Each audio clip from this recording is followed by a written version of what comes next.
তাৰপৰা ক'লে পানী আহিছে এনেকৈ আহিলোঁ। আহি ককাইদেউৰ ঘৰত পানী সোমাই আমি ইয়াত আহিছোঁ।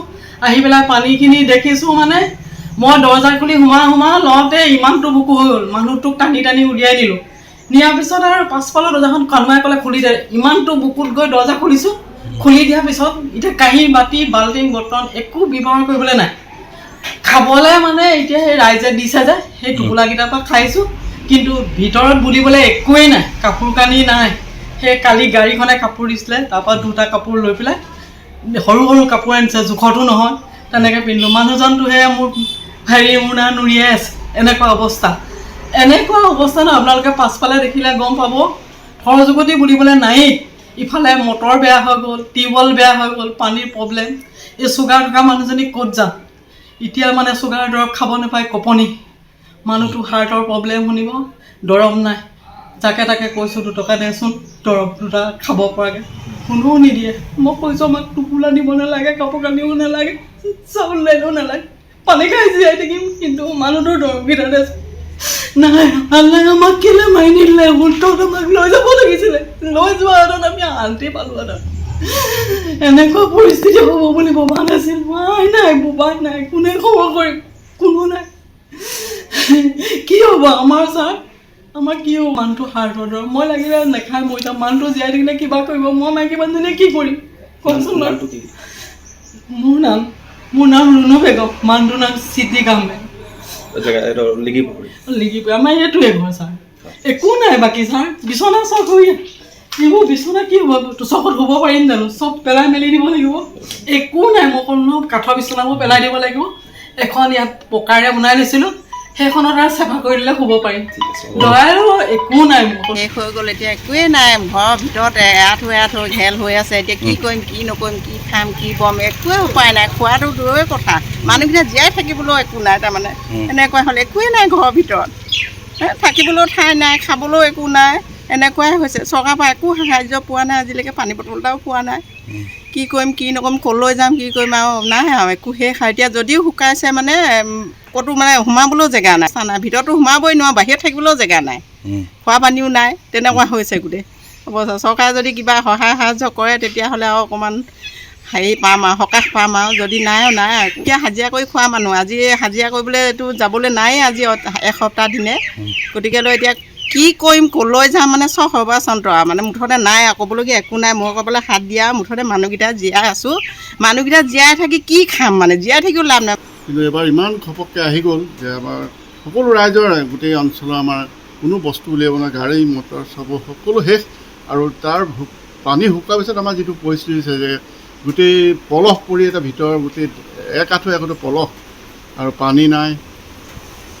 তাৰপৰা এতিয়া বিজুলী সংযোগো বিচ্ছিন্ন হৈ আছে। আৰু তাৰমানে এতিয়া আমি পিন্ধিবলৈ কাপোৰ নোহোৱা নিচিনা হৈছে। চব তিতি শেষ, কোনো বস্তু নাই। যদি এজাক ডাঙৰ বৰষুণ হয় তেতিয়াহ'লে ভাবিছোঁ একদম পলসখিনি উটুৱাই যদি নিব পাৰে তেতিয়া আৰু বহুত ভাল হ'ল। কিন্তু এতিয়া এনেকুৱা অথি অৱস্থা, যিটো বোকা আছিলে, যিটো পলস বুলি কয়, পলস গোটেই সম্পূৰ্ণ ঘৰটো বিধ্বস্ত কৰি পেলালে। এতিয়া সেই বোকাখিনি চফা কৰিবলৈকে আমাৰ এতিয়া বিজুলীৰ অভাৱ, পানীটো একদম কমপ্লিট নাই। পানী দি চফা কৰিলে অলপ ঠিক হ'ব।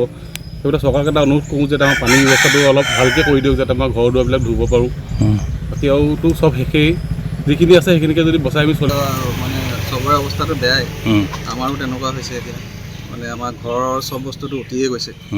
আৰু মোৰ দোকানখন আছিলে, দোকানখন মানে আমাৰ একমাত্ৰহে বুলি ক'ব পাৰি ইনকম চ'ৰ্চ আছিলে। সেইখনো এতিয়া গোটেই দুৰ্দশা, মানে অৱস্থা বেয়া। কম্পিউটাৰ, জেৰক্স মেচিন, লেপটপ চব বেয়া হৈ গৈছে। পানীতকৈ আমি এতিয়া বেছিকৈ ভুগিছোঁ আমাৰ ঘেলখিনি। ইমানেই ঘেল ভৰিছে ভিতৰত, মানে আমাৰ গডৰেজৰ পৰ্যন্ত বাকচৰ গোটেই টিভি গোটেই আমাৰ ঘেল সোমাই শেষ হৈ গৈছে। ইমানেই পিছল হৈছে, ইমানেই বোকা হৈছে, হয়তো দুৰ্ঘটনা হ'ব, মানুহ খোজকাঢ়ি পোৱা নাই। গতিকে ৰাস্তা পদূলিবিলাকো যাতে সোনকালে ভাল কৰি দিয়ে, যাতে যাতায়াতৰ সুবিধা হয়। আমাৰ ইয়াতে মেডিকেলো আছে, মেডিকেল মই নিজেই দেখিছোঁ।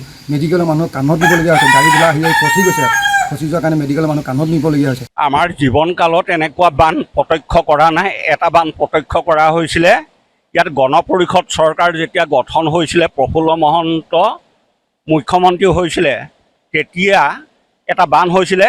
কিন্তু এনেকুৱা পৰিৱেশ হোৱা নাছিলে, ৰাস্তা পদূলি ছিগি যোৱা বান হোৱা নাছিলে। সেয়েহে সেই বান পাইছোঁ। আৰু আজি এই মুহূৰ্তত য'ত আছোঁ, এই আমি জগদুৱাৰ বনাই পথত আছোঁ।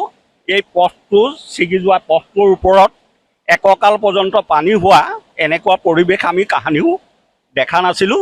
বনাই অঞ্চলত যেতিয়া মথাউৰিটো আমাৰ ভাঙিছে, এতিয়া এই মথাউৰি ভগাৰ পিছত আমি এই পৰিৱেশ দেখা পাইছোঁ। এতিয়া আমাৰ প্ৰায় 30-40খন গাঁও হ'ব। এই 30-40খন গাঁৱৰ যাতায়াতৰ পথ হ'ল কি বনাই জগদুৱাৰ বনাই যিটো পথ, এই পথটোৱে হ'ল সকলোৰে যাতায়াতৰ মূল পথ।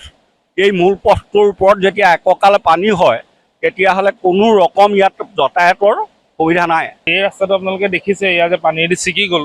কালি স্থানীয় যুৱকসকলে বনাই যিখিনি যুৱক, এই যুৱকসকলে এই বস্তাবিলাকত মাটি ভৰাই প্ৰায় 2 কিলোমিটাৰ আঁতৰৰ পৰা মাটি ব্যৱস্থা কৰি মাটি আনি পেলাই ইয়াত এনেকৈ দি পিনি এই ৰাস্তাটো মানে এটা সংৰক্ষণ কৰাৰ ব্যৱস্থা কৰিছে। গতিকে এনেকুৱা আগলৈ বহুত হৈছে, বহুত জেগাত ছিগিছে, আপোনালোকে দেখিব পানীৰ ঢৌ ওলাই আছে।